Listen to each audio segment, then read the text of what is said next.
There's this idea that music genres are these, like, super rigid boxes. Right. You've got your rock kids over here, your rap fans over there, and they just don't mix.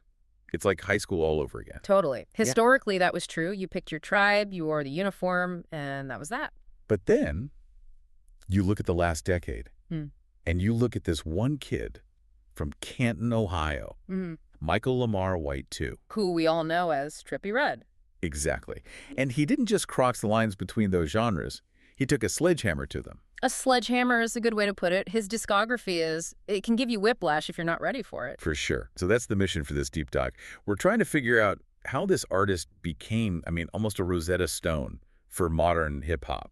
How did you connect the dots between, say, the angst of grunge rock and the swagger of Atlanta trap? Yes. And how did he do all that while his personal life was basically a reality show? And we have to mention, secure a $30 million contract and basically invent a whole subgenre before he even turned 26. That age thing is just wild to me. Born in 99, it's early 2026, so he's only 26. But he feels like a veteran. He does.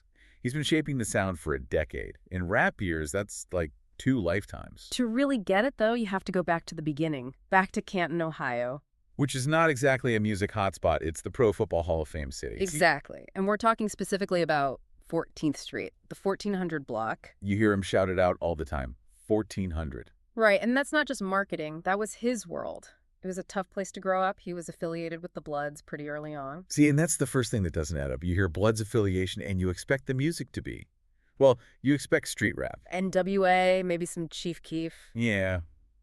But his mom was playing Ashanti and Beyonce and Tupac in the house. A very soulful, very lyrical foundation. But Trippie himself, he was the kid in the corner listening to Kiss. Wait, Kiss. Like face paint and pyrotechnics, Kiss. Marilyn Manson, Nirvana, Green Day, and then he'd switch right over to Gucci Mane and Lil Wayne. That playlist makes absolutely no sense on paper. Yeah. How do you go from Simple Plan to Gucci Mane? Well, think about the energy, not the instruments. What's Marilyn Manson about? Shock, raw emotion, being an outcast. Right. And what's Gucci Mane about?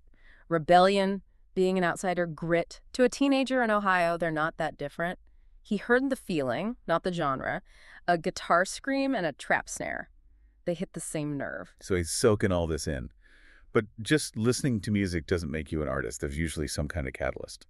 A spark. Or a tragedy. And in this case, it was a tragedy. In 2014, his older brother, Trippie Redd, was killed in a car accident. And his brother was the one making music first, right? He was. And that death, it just flipped a switch in Trippie. He didn't just mourn. He sort of took up the mantle. He started recording almost right away. Putting out tracks like Sub-Zero and New Ferrari. Which he later deleted. They weren't great. He was still learning. But the intent was there. That voice he has.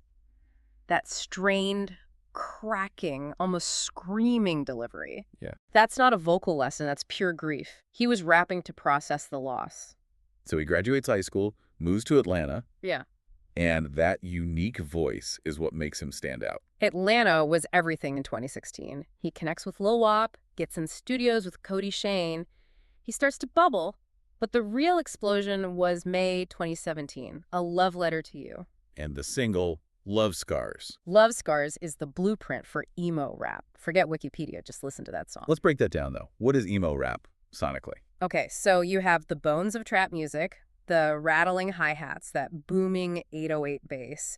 But over that, instead of a traditional rapper, you have someone basically singing or whining in the best way possible about being heartbroken. It's super raw. Sounds like it was recorded in a bedroom. Totally. And it's vulnerable, but it's also incredibly catchy. It went double platinum. Yeah. And it put him on the radar of the other huge figure from that time. XXXTentacion. You can't talk about that era without talking about X. They were the twin pillars of that whole SoundCloud wave. And Trippie was the only feature on X's album 17. The only one. On Fuck Love. A track that, I was just looking this up, was certified diamond in 2023. 10 million units. That's insane. Most artists never get a diamond record in their entire careers. He hit that milestone so early, it proved he was more than just an internet fad. He was a real star. It really cemented his place. Then came his debut studio album in 2018, Life's a Trip. And that gave us Dark Knight Dummo with Kravis Scott. Oh, that music video. It was like a zombie movie. It was pure chaos, dark, high energy. It was his first time on the Hot 100 as the main artist, and it showed he wasn't just going to be the sad boy. he could also rage. Which brings us to the next chapter, the full-on genre bending. He starts leaning way more into that rock sound. He really does.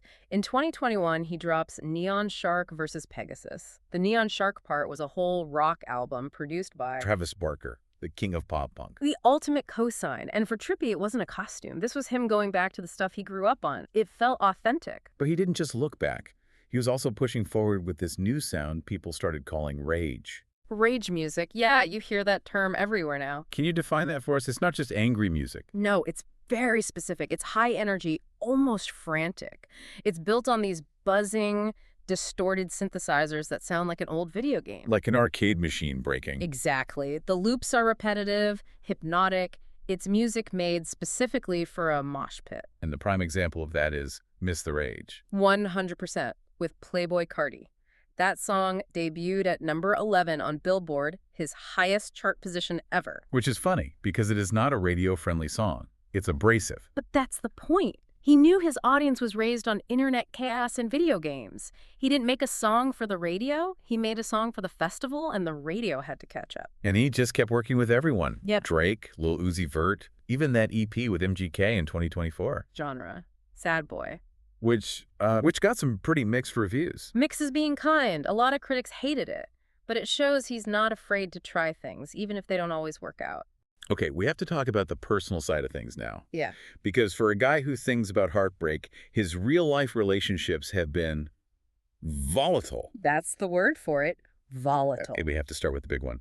Tekashi 6ix9ine.